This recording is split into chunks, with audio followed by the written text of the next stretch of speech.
Hello students, मैं हूं Zubair Saifi and I welcome you to my YouTube channel orator institute of English. आज मैं आपके लिए एक पोयम को नरेट करूंगा और पोयम का नाम है strange fits of passion have I known, जो लिखी है विलियम वर्ड्सवर्थ ने। ये जो पोयम है इसको कंपोज्ड किया गया था 1798 जर्मनी में और इसे पब्लिश किया गया था लिरिकल बैलेड के सेकेंड एडिशन में पहली बार। ये जो पोयम है, ये पोयम इस तरह की एक भावना को बताती है कि कभी कभार एक लवर के मन में एक अजीब सा फिट्स आ जाता है, एक अजीब सा आवेश आता है कि कहीं मेरी जो प्रेमिका है वो मर ना जाए। विलियम वर्ड्सवर्थ बहुत खूबसूरती से इस पोयम के सस्पेंस को बनाते हैं और लास्ट में अपने रीडर को शॉक्ड, बेचैन और बिल्कुल सैडनेस में छोड़कर जाते हैं, जिसमें रीडर ये डिसाइड नहीं कर पाता कि इस पोयम का जो ये अंत हुआ है वो अच्छा था या बुरा था। आप इसकी नरेशन को सुनिए। मिलते हैं नरेशन के बाद।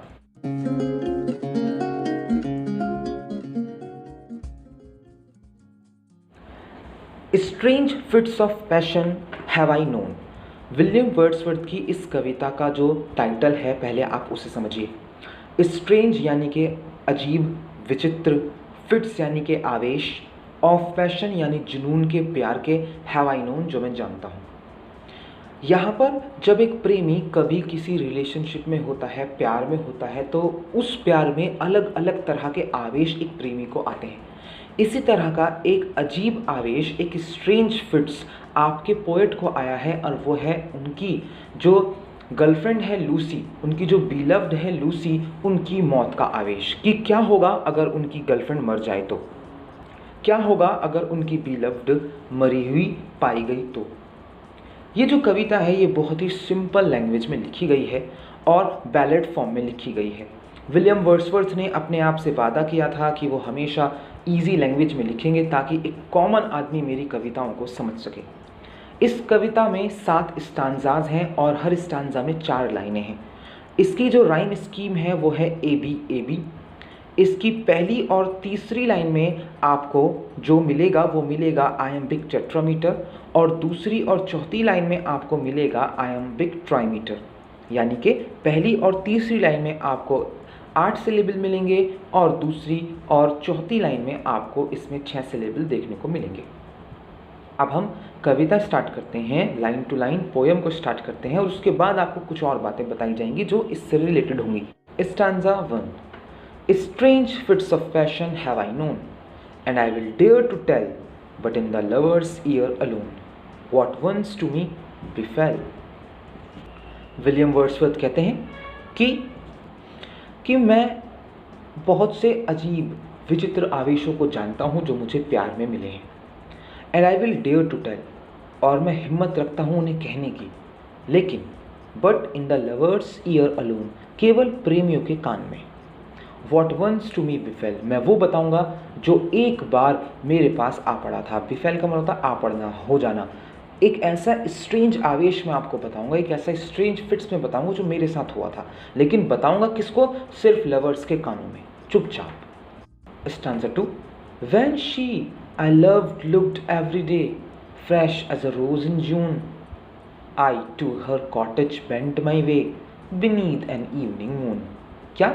जब मैं उससे प्यार करता था, उसे देखा करता था रोज़ाना, बिल्कुल ऐसी फ्रेश लगती थी जैसे जून में कोई गुलाब खिलता है।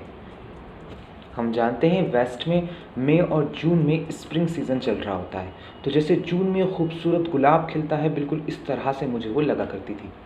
आई टू हर कॉटेज बेंट माई वे, और मैंने अपने आप को मोड़ लिया, मैं मुड़ गया उसकी कॉटेज की तरफ, उसकी कुटिया की तरफ, यानी अभी अपनी बीलव्ड से मिलने जा रहे हैं। बीनीथ एन इवनिंग मून, और किसके नीचे चल रहे हैं? शाम के चंद्रमा, चांद के नीचे। भी चांद निकला ही है और चांद को छिपना भी है। अब हम चांद के छिपने का इंतजार करेंगे। Upon the moon I fixed my eye all over the wide lea, with quickening pace my horse drew nigh those paths so dear to me। कह रहे हैं मैंने अपनी आंखें कहाँ गड़ा दी? मैंने अपनी आंखें चांद पर गड़ा दी। ऑल ओवर द वाइडली, जो अपनी रोशनी फैला रहा था किसके ऊपर? विस्तृत चौड़े बहुत बड़े ली चारागाह पर, मैदान पर। With quickening pace my horse, मेरे घोड़े ने अपनी स्पीड को बढ़ा दिया, ड्रू नाइन, अपनी लगाम को आगे किया, यानी कि मेरे घोड़े ने गति को पकड़ा। Those paths so dear to me, वो रास्ते मेरे लिए बहुत प्यारे थे। जो रास्ता आपको आपकी बीलव्ड के घर तक ले जाए तो वो रास्ता तो आपको प्यारा होगा ही, तो वही रास्ते जो बीलव्ड की कॉटेज तक जाते थे वो पोएट को बहुत पसंद थे। And now we reached the orchard plot, and as we climb the hill the sinking moon to Lucy's cot came near and nearer still. और अब हम ऑर्चर्ड प्लॉट पर पहुंच गए, यानी कि एक ऐसे मैदान पर जहां पर बगीचा है, जो बहुत बड़ा बाग है। अब उस बाग से ही लगती हुई एक पहाड़ी है, एक हिल है, जिसके ऊपर इनकी बीलव्ड की एक कॉटेज बनी हुई है पोएट के। As we climb the hill, और हमने उसको हिल को चढ़ना स्टार्ट कर दिया। द सिंकिंग मून, अब जैसे आप ऊपर चढ़ेंगे, क्योंकि रात शाम में निकले थे जब चांद निकला था, अब चांद डूब रहा है। जो चांद जो डूब रहा है वो कहाँ डूब रहा है?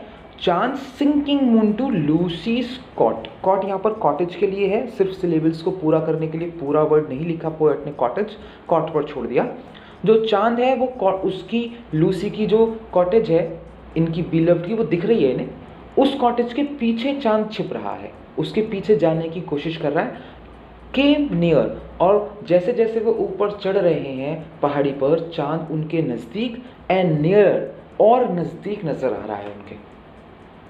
इन one of those sweet dreams I slept, kind nature's gentlest boon.